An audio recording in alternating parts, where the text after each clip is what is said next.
Hi, this is Tammy Leisher, host of Embracing Change, Talking Through Trauma.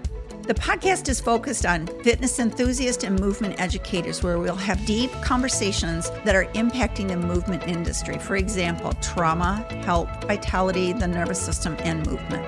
And now, welcome to the podcast.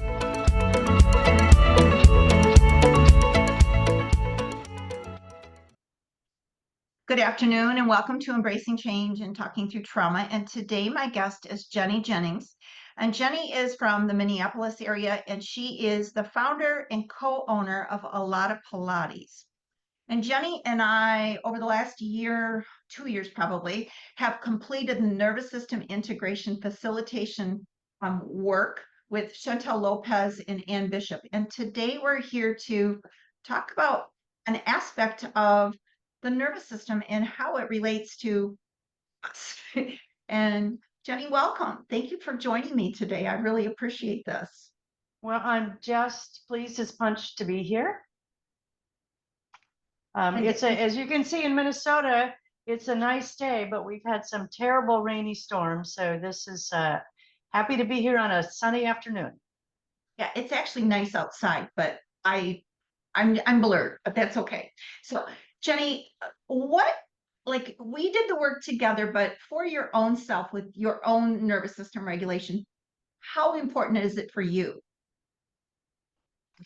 That's a big question, Tammy. I'll give you some. I think the easiest way to answer that is with a couple of examples of recent, of which I've really had to lean into it. One of the topics Tammy and I want to talk about today is transitions. And in my world, it's always the transitions that create my nervous system regulation, or my overwhelm, which is just another way to say nervous system dysregulation. So we think of transitions in both big and small, but for me, transitions, so for instance, I traveled all winter and I had to transition to come home. That's a bigger transition, which I've learned I give myself a day or two.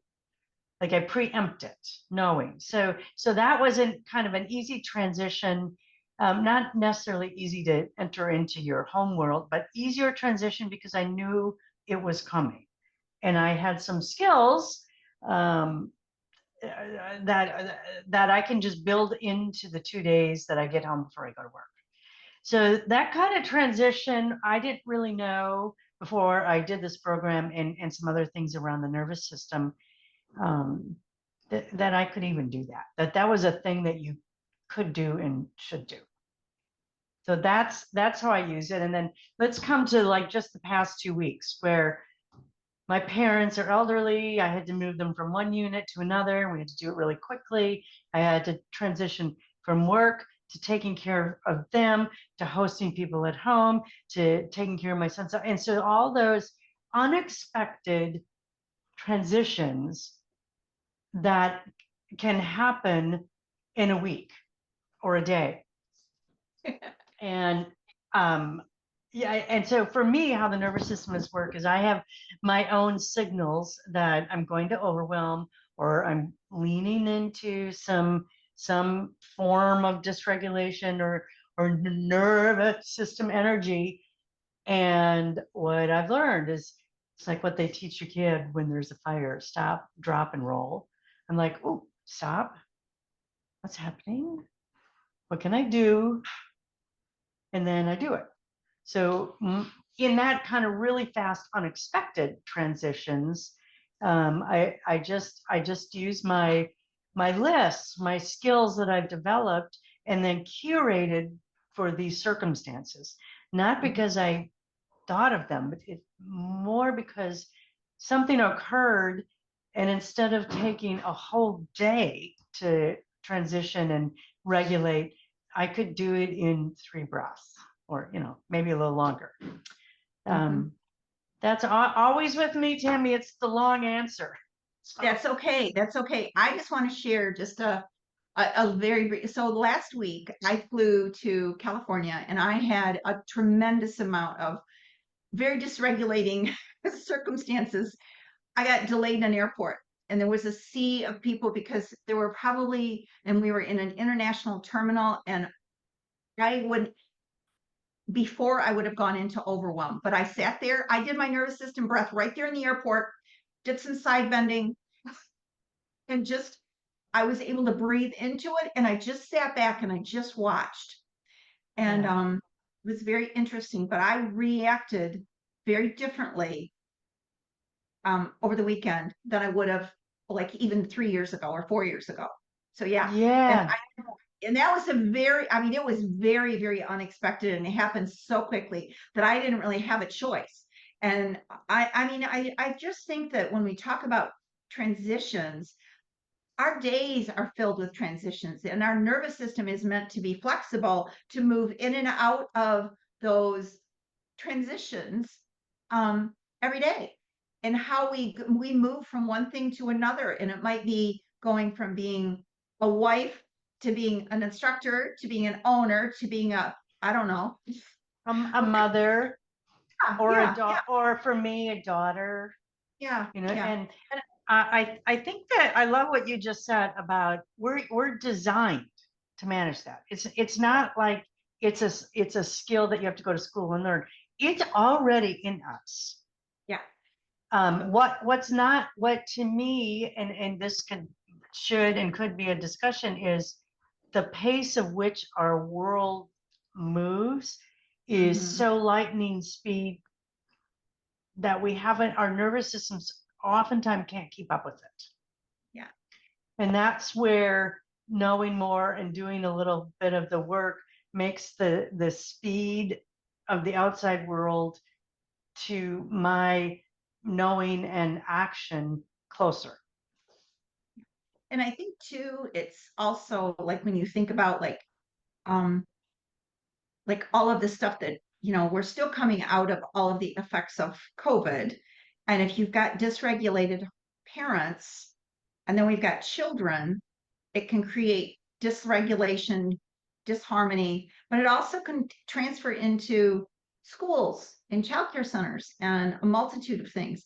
And I think that being aware of our nervous system and understanding those um, the stages that our nervous system can go through when you're heightened and you're in fight or flight, or you bring yourself down and you're in regulation through the transitions. But we, I think, as a society, lots of people are moving really, really rapidly right now, really rapidly, don't you? I mean, I can tell you from what I saw in the airport, I can't even tell you how many dysregulated families there were, and children, and people hollering at the agents. And I just stood back and I was like, oh my God. I mean, it was really, honestly, it gave me a really big view of how dysregulated our world truly is.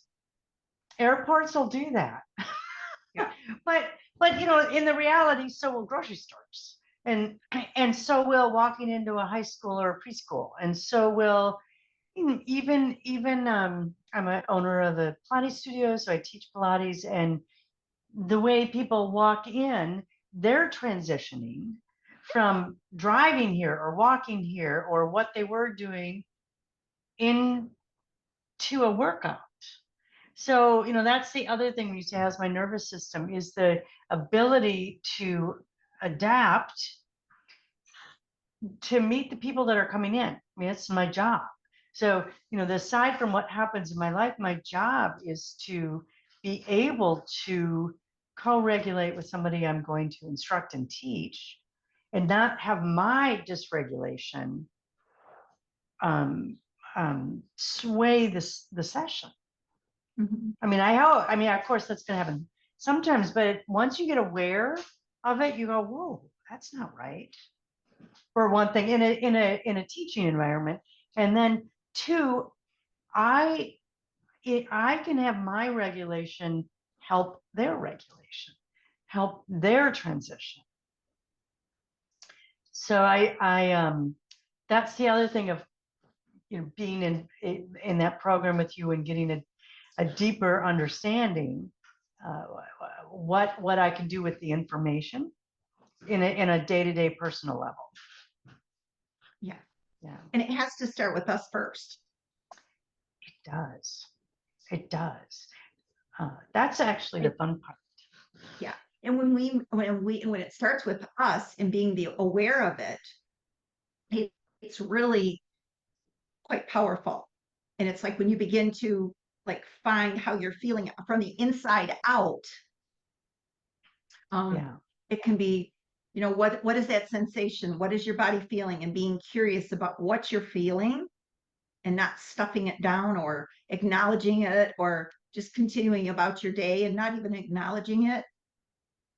Right. And that's the I'll share. I've shared this with Tammy, but I'm in the process of writing a book.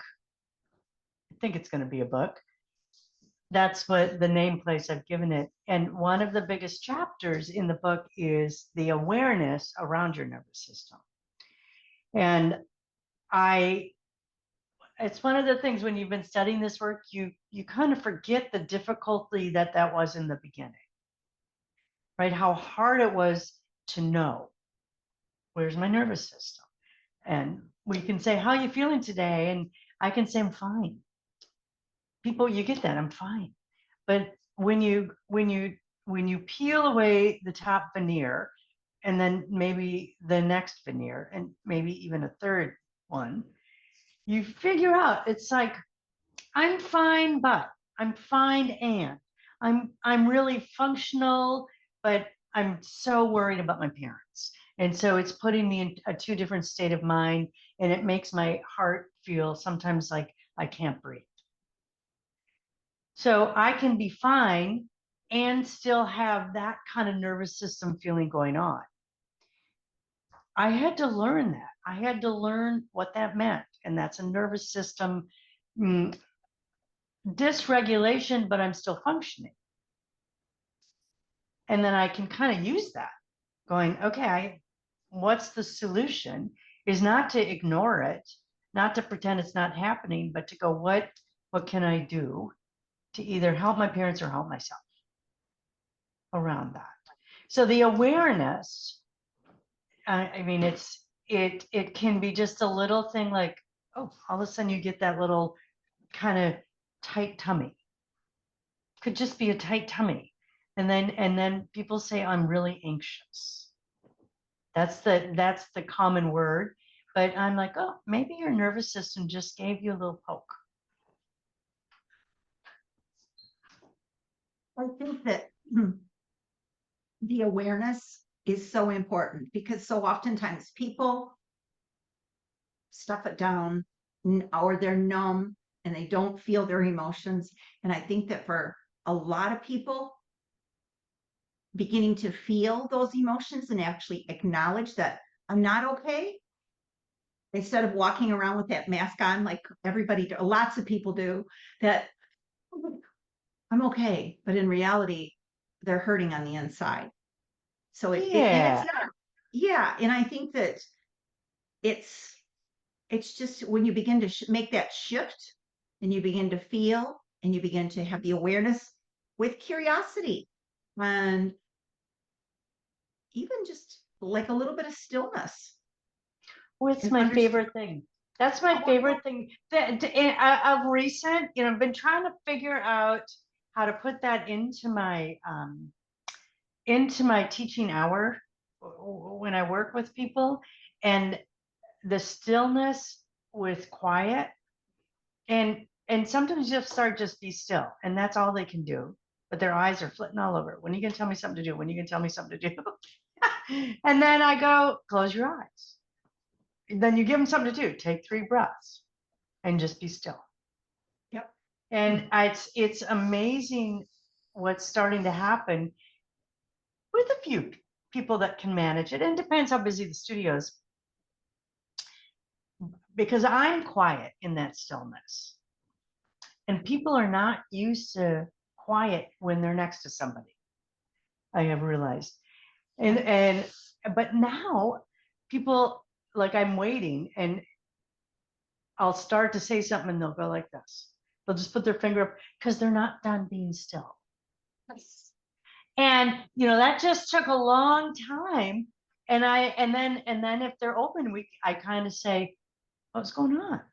They go, it just felt so good to not have to respond, do anything, just like feel it. And in what I do, it would be out of scope to go much deeper, into any kind of mental health, but I can open a door of them feeling a little towards better, right? And I also, in the same vein, want to point out that not everybody in dysregulation is sad or hurting. Mhm. We can just go into dysregulation from a car horn going off without us, like that startle. That can also push us into dysregulation. I love my parents very much, but my dad has Alzheimer's and I'm watching him die before my eyes. My heart is broken. It dysregulates me and I'm sad, but I'm okay. So I can watch something really terrible happening and know that it's the path for him. Be sad and be okay. What a beautiful way to put that, Jenny. Mm. And I'm just going to hold space for you. So, Well, I'm trying to be, here's the other thing about, well, we'll take my dad, because, watching that is, he still has a little teeny sense of humor. And so I tap into that as much as I can, because we know if you're laughing, it's really hard to be anxious, right? There's almost an impossible biological, it's just, they're so at odds with each other. So in someone who doesn't even really, know much, we tell little jokes to him. And if he laughs, I'm like, oh, good, Pat. And then he'll find a little joke to tell back to me. And I'm like, look at, I can regulate with him. yeah. And he's moving closer to you too, isn't he? No, No? Okay. no, I was they thinking, moved. No, they just moved from one unit to the other unit. okay. But Yeah.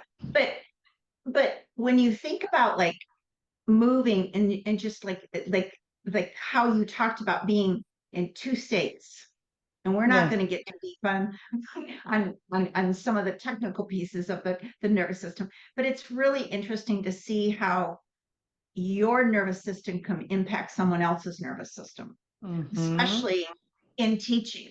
And I think that um, I had a conversation today with another Pilates instructor who is not super aware of she knows about the nervous system, but she's not she's not thoroughly aware of it. And I was talking about regulation and how we like when we do like if somebody's coming into the studio and you go shh and you start to bring them down to your level, and then when you said, I liked what you said, shh, I'm not done being quiet, it's like it's almost like it's simultaneously, and it doesn't happen always simultaneously, but it still is a segue to enter into your Pilates practice or their Pilates practice. yeah, and I like how you started that with it's good to remember that there is science and continued emerging science around all this stuff, because sometimes I think it sounds like we're making this up, but we're not. But we're not. And it's go ahead. I was just going to say the polyvagal theory is the science of safety and connection. Yeah. And I love the safety word. I found this on the web for the science. Well, did your Siri pick something up for you? Yes, it did. I'm sorry. That's okay. I know. I say that sometimes, and I'm like, oh, she's kind of interesting, telling me some good stuff there. So one of the things, safety. So it's not about it's about how you find your cues of safety more than how you find the cues of dysregulation or not safety. Like, you know what, that's the thing about teaching people to be still in a safe environment. You know, my studio is very safe. We're very purposeful of how we've made it safe. So in that, if I can teach them to be comfortable and still, that's a huge, huge pathway to work with.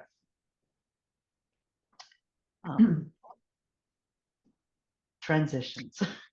It is, but you know, I just want to say that sometimes we set our environments up and we think that they're, I'm going to use the word safe, and something can be very simple and it can trigger one of our clients. I know. That's Yeah. that's a real that's where the trust comes in. Yeah.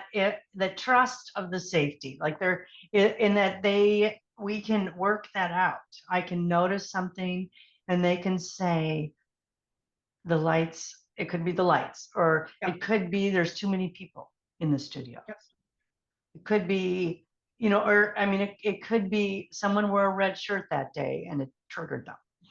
So we can't always have that kind of control, but we can have control of helping them step through it. And that could be, we are not doing a session today then. It's fine. Thank you for acknowledging it. You know, that's the piece about safety. It's the space, but it's the relationship almost more. It is, but it also goes internally for them as well, you know, like how they're feeling as well. And I think, like, I really like what you said, because I've done this not many, but I've done it enough times where it's offering them, if something's not right today, you know, it's okay to end the session sooner or not do it at all. And I think that, you know, working within the scope of our practice and working, like, because you talked about like being and having connections to their mental health clinicians, that, you know, we can say, you know, maybe that's because you know what, I'm not a therapist, but I can give you a number, somebody that I would recommend, or blah blah blah, you know. But I think that, you know, because I've had people ask, but there is a ton of science and theory behind what Jenny and I are talking about, and we're just kind of, like, what I'm going to use the term, skimming the surface. And I think it's really, I'm just going to use the term, like, the self-care things that Jenny and I are talking about are deeper than the bubble bath and going and get your nails done. It's really paying attention to what your body needs. And if that means you need to take a nap in the middle of the afternoon because you're tired from traveling, then that's what you have to do. Well, I shouldn't say that. Let's acknowledge what you need. And sometimes it's not always what we want. I think to further that discussion, or I want to add to that is, there is, like, self-care is, in how I've begun to define it, is the awareness of recognizing that, you know, whatever it is, and sometimes I don't know, like I'll just go, whew, I don't know what that is, not feeling quite right. Then what do I have to do? What do I have to do so I can feel better? And I'll give this example. I do not like grocery stores. They're a little bit of a trigger for me. I don't know why. It doesn't actually matter why. I just don't like them. And I go in there, there's people, there's lines, people are touching everything, whatever. It just, like, oh gosh, messes me up. But yet, you know, we need food. So girls got to buck up and go to the grocery store and get it done. But so I go in, I get my cart. I need a cart. Like, I just know what's going to happen. If I have a cart, I feel more protected. But I'll tell you, this is, if you saw me in the grocery store, I am constantly doing this. That's self-care. Yeah. That's self-care. So what you learn through working with Tammy and I, great trained professionals, is to start to almost preempt. Like, I know every time I go to the grocery store, I'm going to have an anxiety moment. I haven't worked it out fully yet. Just haven't. And I know I'm bringing a silly example, but you don't get to the big stuff until you can manage these little things. Yeah. But you have the tools of shaking your hands like you were just doing, that's something that regulates you. And so for Right. me, you might see me side bending in the grocery Yeah. store, or or even swaying, or like moving, some kind of sway or a little bit of movement. And those are things, and breathing for me is really important. So, Breathing but always, also, but yeah. So yeah. so just note, people out there in podcast world, that I trained myself to shake my hands. And I can be anywhere, anytime. And I can just now just kind of wiggle my fingers. And I've trained it in me so much that it signals my nervous system to find a different way. Yeah. So I don't, and then at some point in the next day, I'm going to have to do a bigger practice. But in the moment, I wiggle my fingers and I breathe. And then I go, okay, I can make it out the grocery store. Yeah. And Chantel Lopez and Ann Bishop says that you can take 30 seconds to regulate your nervous system. And what Jenny's talking about is one example right there of taking 30 seconds to regulate your nervous system. And then maybe doing a 10-minute practice when you get home or the next morning. It doesn't take a lot of time. I think it's learning the skills in the toolbox that works for you. And I mean, there's all kinds of vagal toning tools, and Jenny and I are just talking about the ones that have impacted us. And I'm going to say, Jenny, that, I'm coming from a field of education, and I started using vagal toning tools a long time ago, before I even knew about the nervous system. And rocking was always very self-soothing for me, whether I was like rocking or swaying was always self-soothing for me. And it wasn't until I really started digging deeper going, oh my gosh, I've been doing that my whole life. Well, that's what's so crazy, is we all have things we've been doing our whole life. Yeah. We just don't, like, I've probably always been like a wiggler like that. Yeah. But now I've attached it to helping me, right? Like, I know my intellect knows what it's doing, what my nervous system is doing now. And so when that's awareness. And when you have awareness, then you're aware of the shift and you go, oh, you can let that sighing breath out. Yeah. Yeah. But when you have the awareness and then you begin to make the shift, that's where the change starts. And that's where the behavior, so you can tap into it. You begin to make the shift and the change in whatever it may be. Like for you, it's picking up the pace in the grocery store to hurry up and get out. Well, yeah, no, I think that who knows what that came from, but I mean, I really have these like good cop, bad cop on my shoulders going, just stop that behavior. And so I can go in now and have good moments, and then every once in a while it'll be there. But here's what happens now. I laugh. I'm like, really? Today that's going to happen? And so I've gotten a different tone around it. But nonetheless, I still shake my hands. I would like to shake my whole body, but then they don't like that in the grocery store. No, they don't. But you can do that at home in front of Jim. Or just by myself. Anyway. That's true.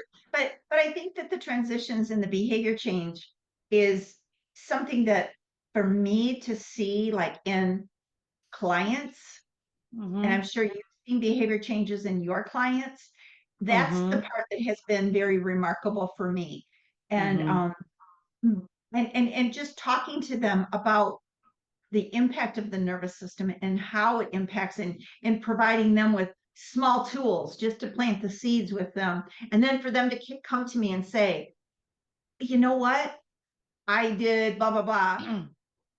And I was able to move through the day. And I was like, oh my gosh. I was so, I mean, and and when you hear stories like that more than once or twice, then you know you're on to doing something bigger. And I feel that the part of self-care is, for me, self-care is nurturing my nervous system. Yeah.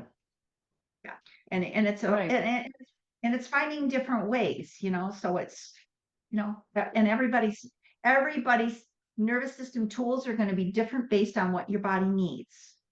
Or who your personality. For example, sometimes my nervous system needs Bruce Springsteen dancing like crazy in my house. And that helps my nervous system. Yeah. Sometimes it needs me sitting quietly and Vivaldi's Four Seasons. So but understanding what it needs. Sometimes it needs a walk. Sometimes it needs a friend. Sometimes it needs sleep. So it's important to know that it's not just, there's not just one path. Yeah, there's lots of paths. I think, Jenny, it's really, I really like the fact that you brought up music, because I feel that it's so, I mean, and it can be any kind of music. It doesn't have to be like, regulating music, but then it also can be things like tuning forks, or it can be crystal bowls, or it can be, just other soothing sounds, like maybe the sounds of like wind chimes outside. Right. So sound can play a huge difference in how we perceive things that are going on. But I think that it's really, I love how you said that. And again, it goes back to, and for me, I really like journaling. Yeah. And when I process things, or it's been hard for me to process things, just sitting outside with the wind blowing like it was earlier, just processing is what I needed today. And it wasn't anything major. It was just like maybe 10 minutes of journaling. So, or reflection. Yeah. So, yeah. But having lots of tools in our toolbox that can provide whatever we need individually for it. So, right. Yeah. And at any time, like the tools can be for my grocery store tools. They can be for, when I really sit down and think about, in a deeper way, losing my father. That it's, and I'm allowing this deep sadness. Well, that's a different regulation that I'm needing. It can be, I just match it up. It's not always the same. But anyway, Tammy, I think we're about at time. We are. So Jenny, I want to just say thank you so much for joining me. And Jenny, where can people find you if they would like to work with you virtually? Oh, I would love to work with people virtually. I do. I am still, to the surprise of many of my colleagues and friends, still doing virtual work about 12 hours a week. I teach live, but so I don't know if you post this, but I'm Jenny Jennings at A Lot of Pilates. Info, no, what's our website? A Lot of Pilates. That's ALOTAPILATES.com. And our new redecorated, everything website went live yesterday. So it's kind of fun. There's not much about my nervous system on there yet. That'll be a link coming. And then info at A Lot of Pilates is the best way to reach me. I'm happy to hear from anybody in out there and discuss the nervous system, Pilates, life. And I'm just going to put a plug here too. So I have created trauma-informed movement, and the nervous system that Jenny and I just talked about is a big piece of the nervous system work. And you can find me at Studio T Pilates.com. I also am on Instagram under Studio T Pilates MI. I also have a YouTube channel, and the YouTube channel is Studio T Pilates 157. That's getting a lot more traction on it. So, and I have podcasts and I have short little nervous system regulation things to just demonstrate too as well. So, Jenny, thank you again. And please stay on just for a minute. I will do that. Goodbye, everybody.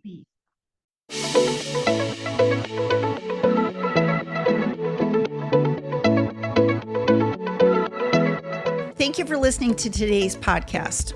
It's my lifelong mission to educate and bring awareness to the fitness industry around trauma-informed movement. If you have any questions or subject that you would like to hear addressed, reach out to me at my website at www.studiotpilates.com. Hit that subscribe button so the next time we release our latest episode, you're going to be notified.